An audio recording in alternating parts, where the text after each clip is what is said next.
Hello friends, law achievers academy में मैं अमित कुमार आप सभी का स्वागत करता हूं। और आज मैं आपको बताऊं भारतीय साक्ष्य अधिनियम।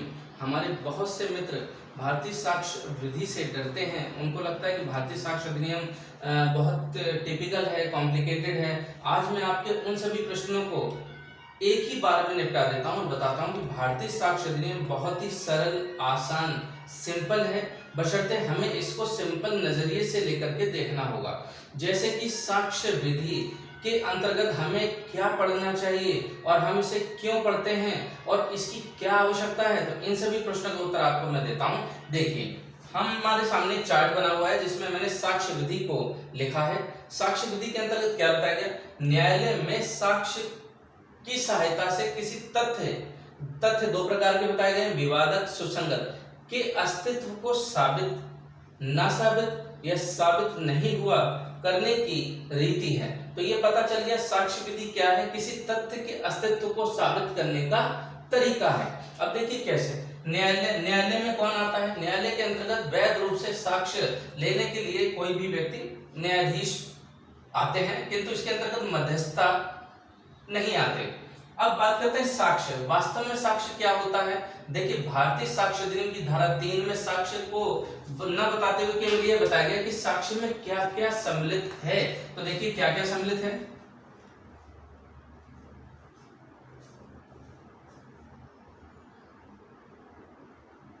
मौखिक कथन,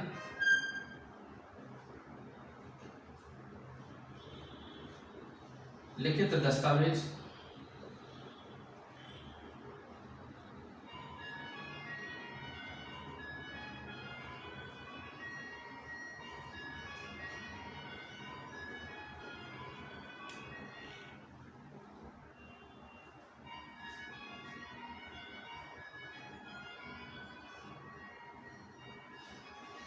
हम देख रहे हैं कि साक्ष्य में आता है मौखिक कथन, लिखित दस्तावेज, इलेक्ट्रॉनिक अभिलेख। ये तीनों चीजें साक्ष्य में सम्मिलित हैं।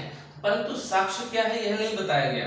साक्ष्य वास्तव में होता है तरीका, किस चीज का? किसी भी तथ्य को साबित करने का तरीका। अब बात की गई है तथ्य। अब देखिए, हमने साक्ष्य को बताया है जो भारतीय साक्ष्य अधिनियम की धारा 3 में लिखा गया है। फिर बात आती है तथ्य की। तथ्य क्या होता है? तथ्य दो प्रकार के होते हैं। वास्तव में होता क्या है? हर चीज जो सुनाई देती है, दिखाई देती है, जिसके बारे में कोई व्यक्ति अनुमान लगा सकता है, हर चीज तथ्य होती है। जैसे वस्तुओं की अवस्था, वस्तुओं का संबंध जो इंद्रियों द्वारा बोधगम्य हो, कोई मानसिक दशा जिसका भान किसी व्यक्ति को हो। तो देखिए, शारीरिक, मानसिक, भौतिक, ये तीनों ही तथ्य हैं। इन तथ्यों को बताया गया है भारतीय साक्ष्य अधिनियम की धारा 3 में, समझाया गया, स्पष्ट किया गया। फिर हम आते हैं विवादक तथ्य। जिस अकेले ही से किसी निर्योग्यता का पता चले, जो वास्तव में झगड़े की विषय वस्तु है, उसे विवादक तथ्य कहते हैं। हर चीज जो विवादक तथ्य से किसी भी प्रकार से जुड़ी है वह सुसंगत होती है। सुसंगत चीज के बारे में प्रावधान जो बताए गए हैं वो धारा 5 से 55 में बताए गए हैं। 5 से 55 में हमें सुसंगति से संबंधित प्रावधान भारतीय साक्ष्य अधिनियम के भाग 3 में बताया गया।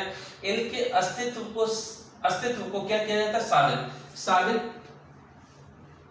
इसे कहते हैं न्यायालय के निरीक्षण के लिए पेश किए गए विषयों पर विचार करने के पश्चात न्यायालय पाता है कि उस तथ्य का अस्तित्व है या उसके अस्तित्व को इतना अधिसंभाव्य समझता है जैसा कि एक समान प्रज्ञावान व्यक्ति इस निष्कर्ष पर कार्य करता है कि उस तथ्य का अस्तित्व है। उसी प्रकार से न्यायालय यह कार्य करता है कि वो फैक्ट एग्जिस्ट करता है।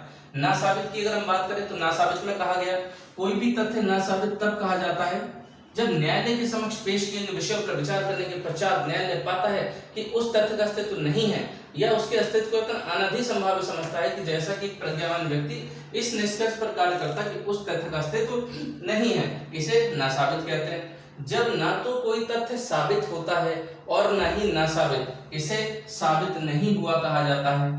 अब इसे मैंने एक सामान्य शब्द में कहा कि इन तीन शब्दों को, वाक्यांशों को यदि हमें समझना है तो साबित का मतलब होता है सच, ना साबित का मतलब होता है झूठ, और साबित नहीं हुआ का मतलब होता है कंफ्यूज। हमने देखा कि सच, झूठ और कंफ्यूज, साबित, ना साबित और साबित नहीं हुआ करने की जो रीति है, जो तरीका है, जो प्रक्रिया है, वह सब साक्ष्य विधि के अंतर्गत आता है।